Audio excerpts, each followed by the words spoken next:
Every warrior has their final battle. Every king has one last stand. In the brutal world of boxing, legends rise not just by the punches they throw, but by how they exit the ring. Some leave victorious, some vanish into silence, while others fall, not just to their opponents, but to time itself. This is not just a story about boxing matches. This is a dramatic journey into the last match of every boxing legend. From Muhammad Ali to Floyd Mayweather, from warriors who aged like wine to those who fell with shattered glory. We reveal every last walk to the ring, every final bell. Get ready for a journey that will shake your soul. Ali was not just a boxer, he was a movement. His final match came on December 11th, 1981, against Trevor Berbick in the Bahamas. At 39 years old, Ali was a shadow of his former self. Diagnosed with early signs of Parkinson's, he entered the ring one last time. It was painful to watch. Ali's speed was gone, his reflexes dulled. Berbick didn't win with violence, he won by enduring. Ali lost by unanimous decision, but he gained something bigger,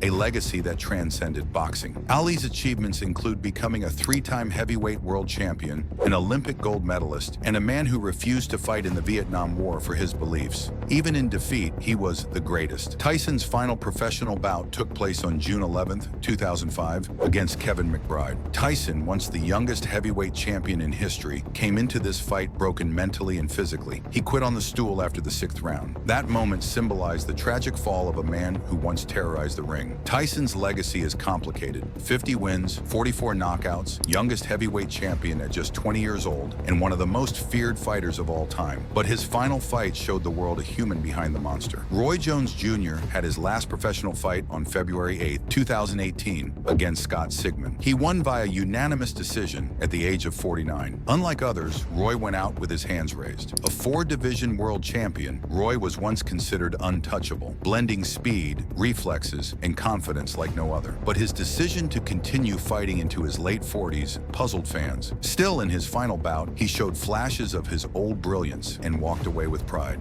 Joe Frazier's last fight took place on December 3rd, 1981, against Floyd "Jumbo" Cummings. It ended in a draw. This was a return from retirement for Frazier, who had previously lost to George Foreman in 1976. Known for his relentless pressure and brutal left hook, Frazier gave us the legendary Thrilla in Manila against Muhammad Ali. He was an Olympic gold medalist and former undisputed heavyweight champion. His final fight was quiet, but his legacy remains one of the most respected in boxing. Holyfield's final bout occurred on June 5, 2011, against Brian Nielsen. He won by technical knockout at age 48. Holyfield was the only 4-time heavyweight world champion and the undisputed cruiserweight champion. Known for his battles with Tyson, including the infamous ear-biting incident, his final match, though against a lesser opponent, was a rare victory for an aging gladiator. It was a curtain call from a man who never knew how to quit. Foreman's last fight was on November 22, 1997, against Shannon Briggs. At 48, he lost a controversial decision, but proved age is just a number. Foreman had retired once before in 1977, only to return 10 years later and become the oldest heavyweight champion in history at 45. He won 76 fights, 68 by knockout. Beyond boxing, he became a businessman and preacher. Foreman's career was a testament to reinvention and faith. On December 6, 2008, Oscar de la Hoya faced Manny Pacquiao. It was not just a loss, it was a dismantling. Pacquiao's speed overwhelmed him, and Oscar quit on the stool after the 8th round. The Golden Boy had held titles in 6 different weight classes and was an Olympic gold medalist. His last match symbolized the arrival of a new king, but his career paved the way for boxers to become successful promoters. He later founded Golden Boy Promotions. Pacquiao's final professional fight was on August 21, 2021, against Yordenis Ugas. At age 42, he lost by unanimous decision. Despite flashes of his vintage speed, time had finally caught up. Manny was the only 8-division world champion in history. From extreme poverty in the Philippines to becoming a global icon, he was not just a boxer, he was a miracle. His legacy also includes a political career as a senator. His final fight may not have ended in victory, but it concluded one of the greatest stories ever told in boxing. Mayweather's last official professional bout occurred on August 26, 2017, against UFC star Conor McGregor. He won via 10th round TKO, improving his record to 50-0. It was more spectacle than war, but it cemented his undefeated status. Mayweather's achievements are unprecedented. 5-division champion, multiple-time fighter of the year, most lucrative fighter in history, and the highest-paid athlete for years. Known for his defense and ring IQ, Mayweather retired unbeaten, unmatched, and unscarred. He still participates in exhibitions, but his professional legacy remains untouched. In the end, boxing is not just about who hits hardest, it is about how legends fall or rise one last time.